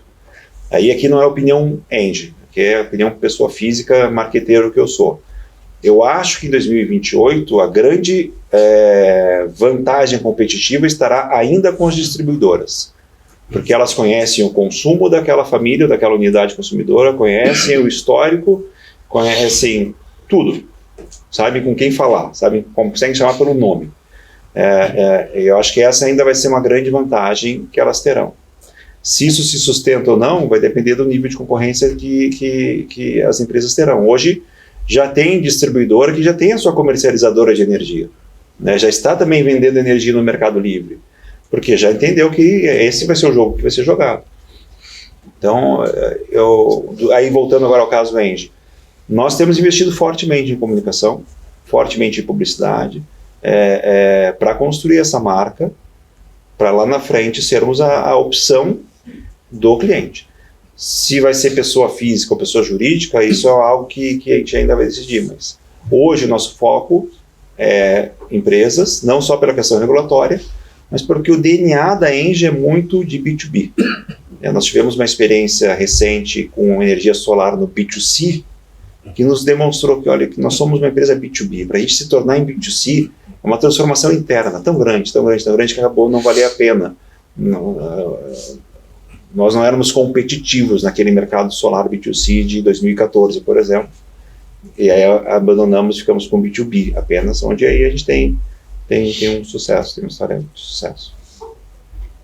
É uma mudança total de paradigma, né, da comunicação. É aquilo, da mesma forma que representa um desafio muito grande, é oportunidade, porque aquilo que a gente estava falando lá no começo, né, de que o setor se comunica mal pela forma como se estruturou e como as coisas foram sendo desenvolvidas, o fato de você passar a ter que falar diretamente com o cliente muda completamente o foco da sua comunicação e a maneira como você se comunica.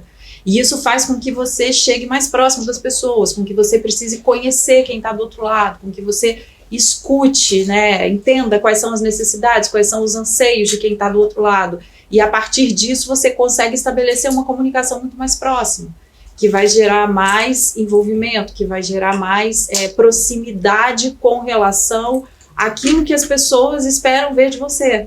E muitas vezes a gente estava do lado de cá só falando aquilo que a gente achava que precisava ser dito, numa comunicação muito mais de foco institucional.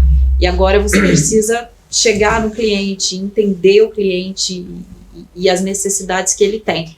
Isso, da mesma forma que é um desafio muito grande, é uma oportunidade para uma virada aí nessa forma como o setor se comunica, né? Então, certamente, são grandes transformações aí que já estão acontecendo e mais ainda que virão, porque a gente está nesse momento, né, ainda empresa, e quando começar a falar com cliente, pessoa física, isso vai exponencialmente se transformar.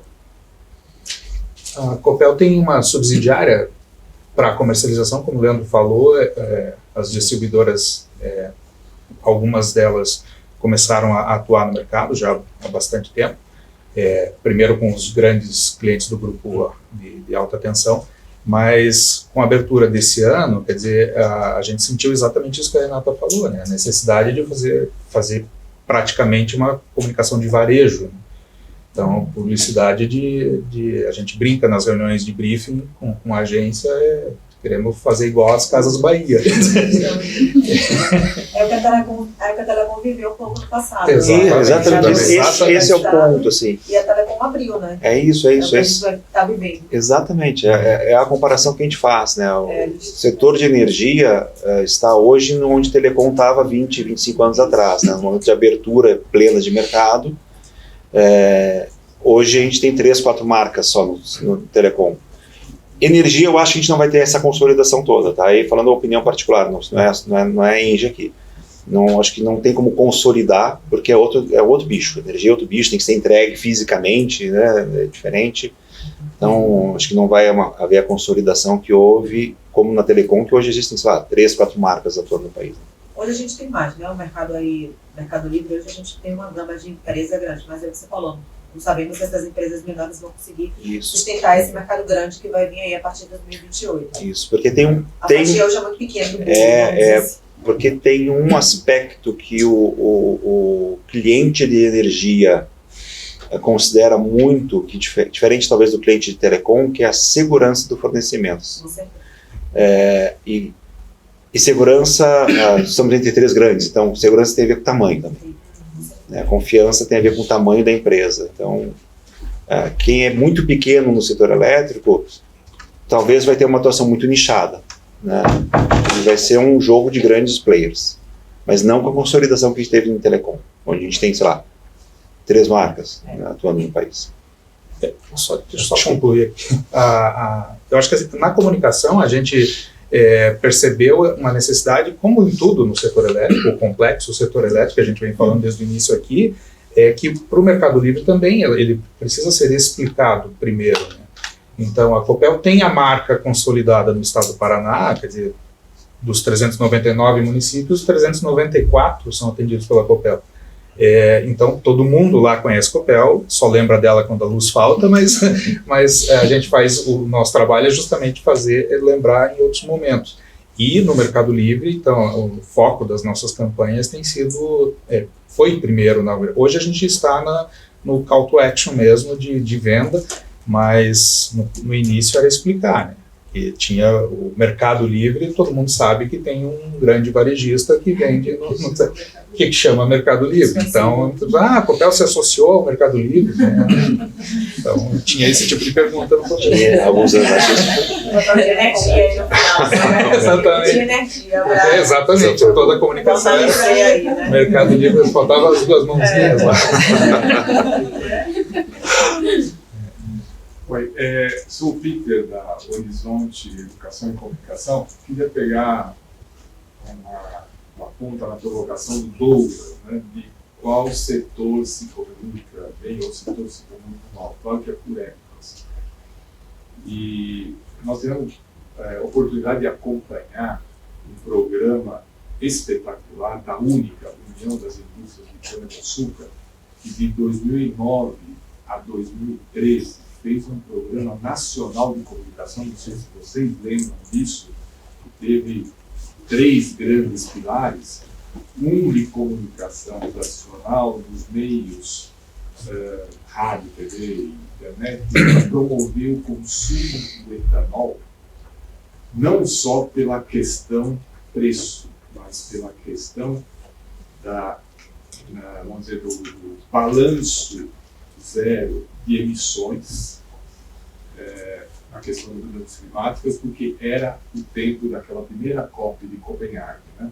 Isso teve o segundo pilar de trabalhar com isso que vocês já falaram, de trazer a imprensa, os jornalistas e os influenciadores que estavam começando lá a conhecerem o setor.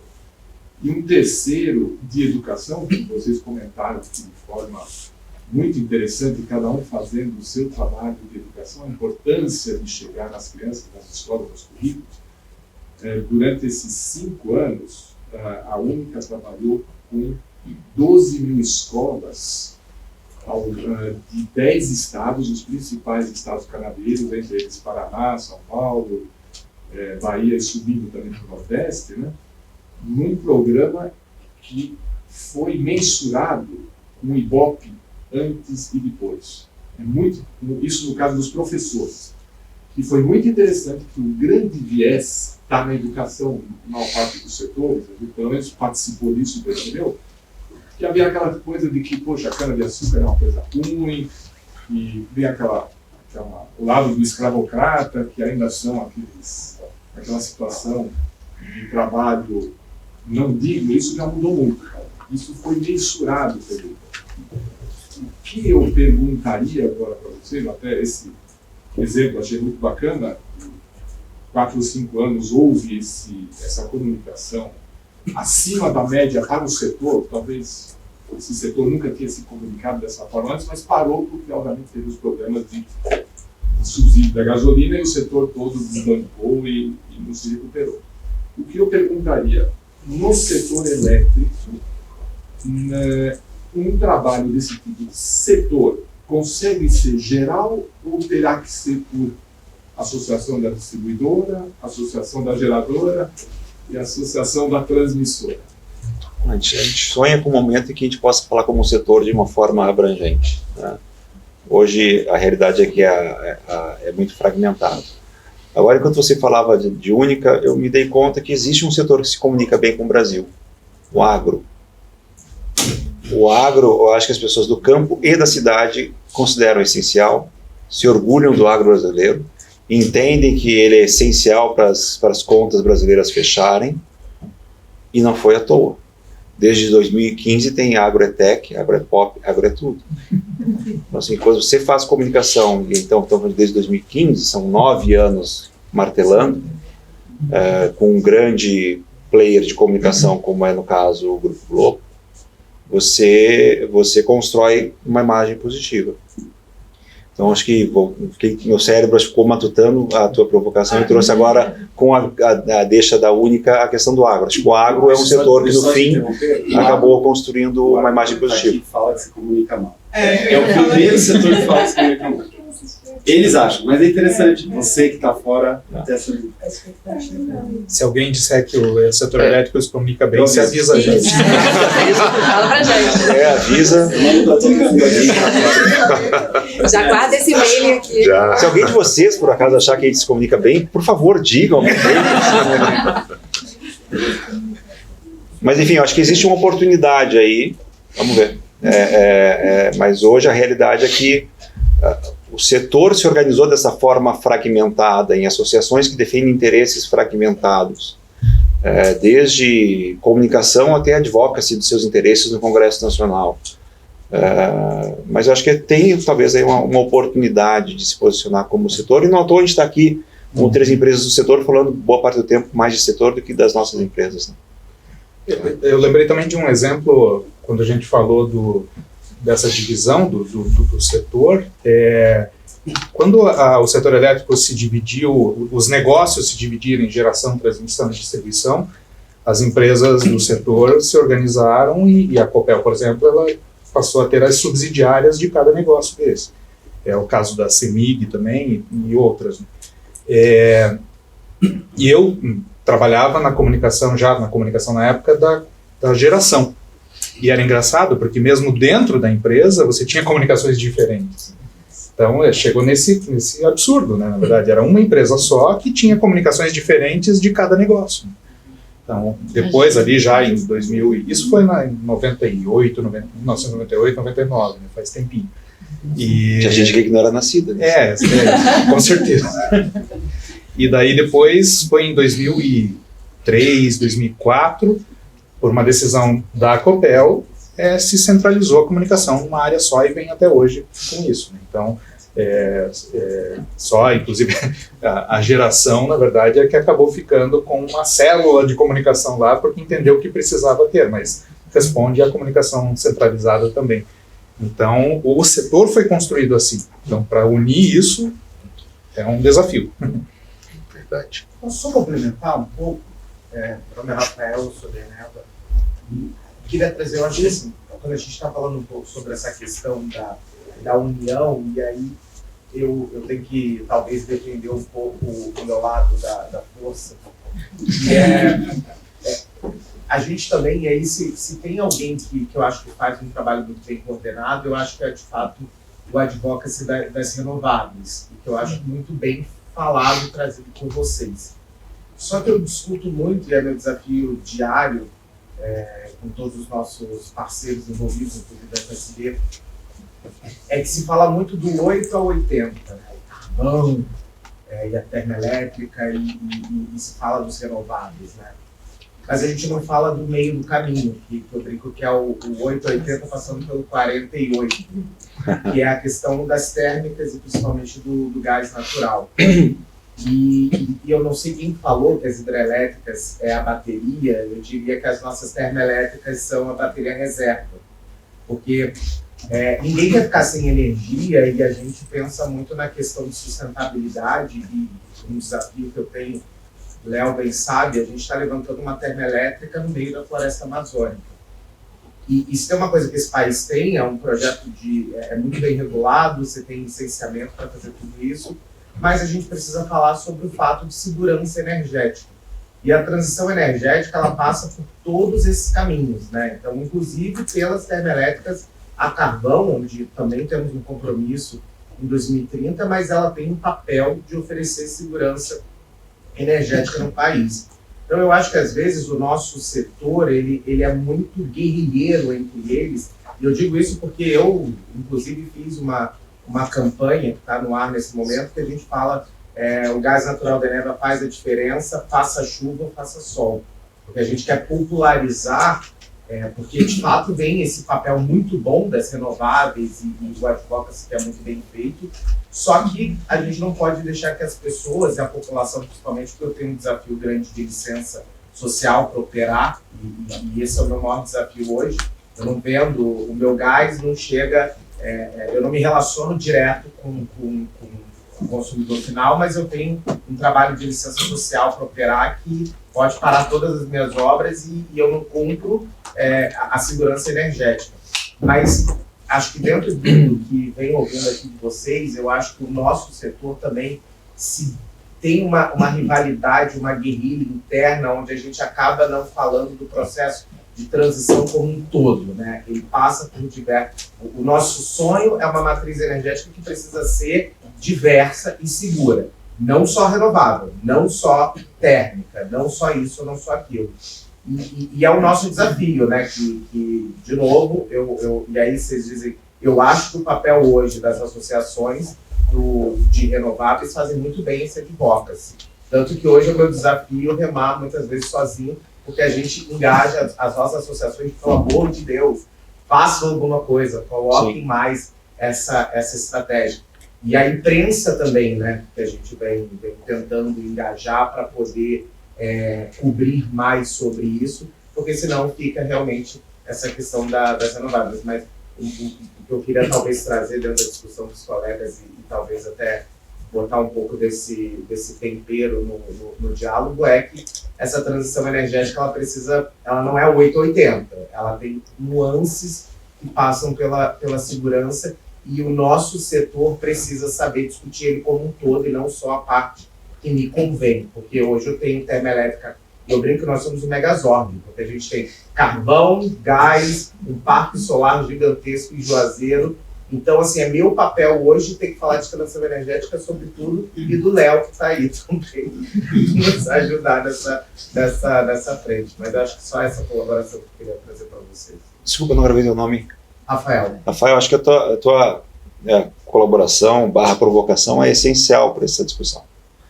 A gente está falando de transição energética. A transição é sair de um ponto A para um ponto B. Se o ponto B vai ser 100% renovável, isso serão as condições de mercado, sociedade que vão dizer. Mas do A ao B tem a transição.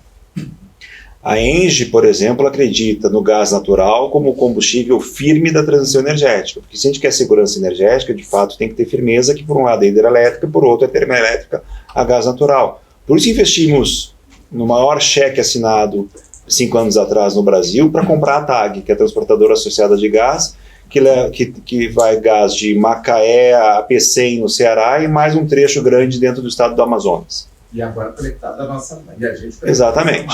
Então, porque a gente acredita que o gás natural tem um papel relevante, sim, nessa transição do ponto A ao ponto B. Nós, por exemplo, já não acreditamos que o carvão tenha esse papel de levar do ponto A ao ponto B. Tanto é que nós nos desfizemos das nossas termoelétricas a carvão. Algum de vocês pode estar se perguntando, por que não fecharam as usinas a carvão, então? Por que venderam? Não vendemos porque nós acreditamos que existe algo além da transição energética, que é a transição energética justa. Se eu simplesmente fechasse Jorge Lacerda em Santa Catarina, eu eliminaria 200 mil empregos diretos e indiretos numa região que depende do carvão e depende daquela termoelétrica. A usina termoelétrica Jorge Lacerda, aí entrando num tecnicismo, cumpre um papel de regular tensão da região sul inteira de Santa Catarina. Sem a usina funcionando, não tem a tensão adequada. Então a indústria toda sofreria naquela região. Mesma coisa com o Pampa Sul, que era uma usina que quando a ENGIE decidiu sair do carvão globalmente, a gente tinha acabado de ganhar o leilão em 2014. A gente tem quando você ganha um leilão, você tem o compromisso de entregar aquele empreendimento. Você não pode simplesmente não quero mais. A gente construiu, a gente operou, quando demonstrou que estava operando plenamente, a gente vendeu. Para quem acha que ainda o carvão tem um papel nessa transição energética, um papel que nós, ENGIE, acreditamos que não exista mais, mas que existem sociedades, comunidades e recursos no entorno que dependem ainda disso, e que precisam de tempo para fazer a sua transição. O recado também é muito claro. Por exemplo, quando foi vendido Jorge Lacerda em Santa Catarina, quem comprou também entendeu que, olha, é por um tempo isso aqui, é o tempo de ver, quem sabe, outras finalidades para esse empreendimento e para a própria indústria carbonífera de Santa Catarina. Mas sim, a gente está falando de transição energética, tem o ponto 48, talvez mais para lá do que para cá. Nós, gente, acreditamos que o gás natural tem um papel relevante nessa transição energética e que o futuro será 100% renovável, não sei. Eu acho que talvez, aí agora não é a ENGIE, é o Leandro, talvez se nós tivermos as condições para ter hidroeletricidade, eólica, solar, bancos de bateria, que daí você tem hidrelétrica e bancos de bateria que são despacháveis automaticamente, ou seja, se o ONS determinar gera, você aperta um botão e gera, talvez a gente não precise de termoelétricas num prazo longo, né? Mas até lá tem que fazer muita coisa. Só concluir, eu acho que também concordo com a tua provocação e o tema do nosso lab aqui hoje é justamente o desafio de comunicar a transição energética, e não existe como falar da transição energética sem falar de segurança energética. E aí entra a questão do gás, principalmente, né?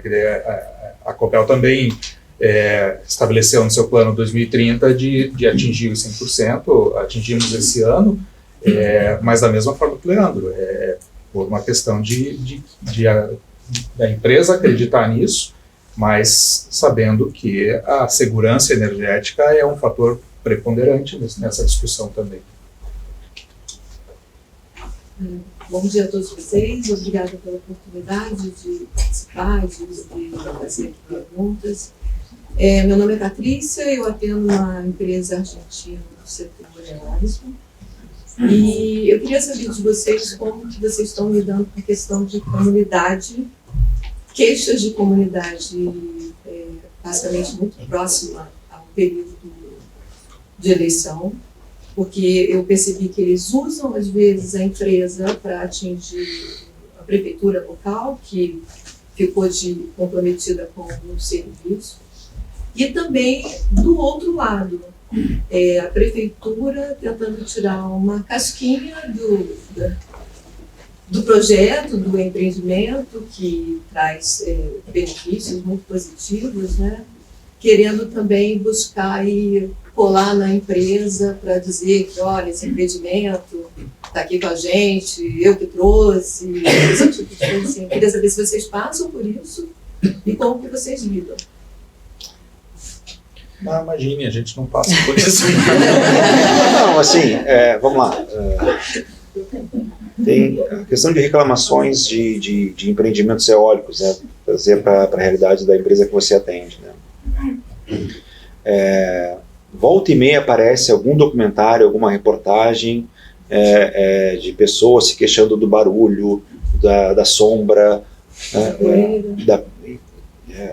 isso remete a projetos muito antigos eólicos, né? Lá do início do Proinfa, estamos falando de 20 anos atrás. A regulação ela foi aperfeiçoada ao longo do caminho. Hoje você não consegue mais fazer, mesmo que queira, projetos eólicos muito próximos de comunidades, por conta de justamente proteger a comunidade dos transtornos da obra e depois da operação. Do ponto de vista de ENGIE, os nossos empreendimentos são todos já dessa nova fase. A gente tem mais de 1 giga eólicos colocados em implantação nos últimos 10 anos. Você não faz um empreendimento eólico ou outro qualquer de energia, e aqui vale o reforço. Talvez o segmento do país mais correto do ponto de vista ambiental é o elétrico, porque você tem licenciamento em todas as fases. Licenciamento prévio, depois o licenciamento de implantação, depois de operação, e com todos os segmentos da sociedade, governo, agências reguladoras em cima te escrutinando. Então, se leva muito a sério a questão toda de licenciamento no setor elétrico. Isso faz com que os projetos sejam bons também. Então, a realidade dos projetos mais recentes, de 10 anos para cá, 12 anos para cá, eólicos, eles não estão próximos a comunidades. Eles estão em municípios, mas não estão na sede do município. Então não trazem mais aquele impacto direto às pessoas. Não tem aquela imagem. Então aquela imagem do aerogerador colado na casa do seu José é uma imagem de 20 anos atrás. Você hoje não faz mais isso, nem hoje, você não faz mais isso há 15 anos, pelo menos, no Brasil, por conta de regulação. Eleições, eu não diria que é um problema. Eu vou falando agora como ENGIE, porque nós estamos lá presentes na comunidade, diferentemente de outras empresas do setor que tem muitos investidores, investem no parque eólico e nunca dá as caras. A gente está lá, a gente opera presencialmente, então você sabe com quem falar da ENGIE, você tem uma porta para bater. Isso traz conforto para a comunidade, traz conforto para as autoridades e faz também o contrário. Nós estamos presentes no dia a dia daquela comunidade, então não tem essa troca, não tem esse toma lá da cá. Nós já somos parte daquela comunidade. Então, não vi ainda, pelo menos em energia eólica, no caso, esse tipo de situação acontecendo na ENGIE. Nós temos um outro negócio pouco mais suscetível a isso, que é a iluminação pública. Nós teremos 3 PPPs de iluminação pública, Petrolina, Uberlândia e Curitiba. Não que aconteça, mas em tese poderia dar margem para, porque é um serviço prestado para a prefeitura, é um contrato com a prefeitura, tem os seus gestores de contrato que podem eventualmente ali, amanhã ou depois serem candidatos a vereador e dizer que aquela luz, aquele poste com aquela luz nova foi quando ele era gestor do contrato. Mas não que tenha toma lá da cá ou pressão de um lado ou de outro por isso. Falo por nós só. Se você olhar, né, essa relação com a comunidade como um relacionamento construído a longo prazo, esse tipo de problema ele fica menos factível de acontecer. Primeiro, por isso que o Leandro trouxe, né? Você já faz parte daquela comunidade, a comunidade te conhece, você conhece a comunidade, tem as pessoas certas com quem falar.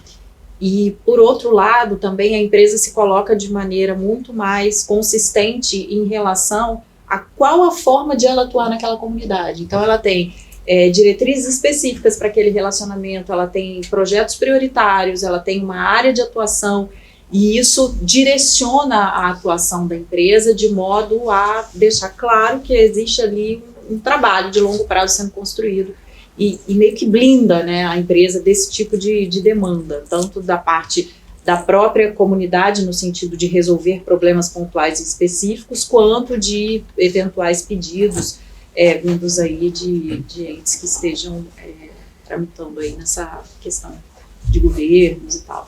Então, acho que o foco deve estar na construção de um relacionamento de longo prazo. Se a empresa, de fato, se vê como parte daquela comunidade, ela constrói um relacionamento de modo a que fica muito clara a área de atuação dela, né? Em que projetos ela vai atuar, no que ela vai investir, qual o papel que ela tem junto àquela comunidade. No caso da Copel, isso, enfim, acontece quase que diariamente, né, com a distribuidora, porque justamente as pessoas estão lá e comentei no começo de hoje aqui sobre se aproveitar daquele até da educação da imprensa mesmo, de usar a falta de energia. Uma coisa é faltar energia em serviços essenciais e tal, que daí, obviamente, a resposta em alguns aspectos, ela precisa ser mais rápida, não que não possa ser causado pelo mesmo problema técnico, né?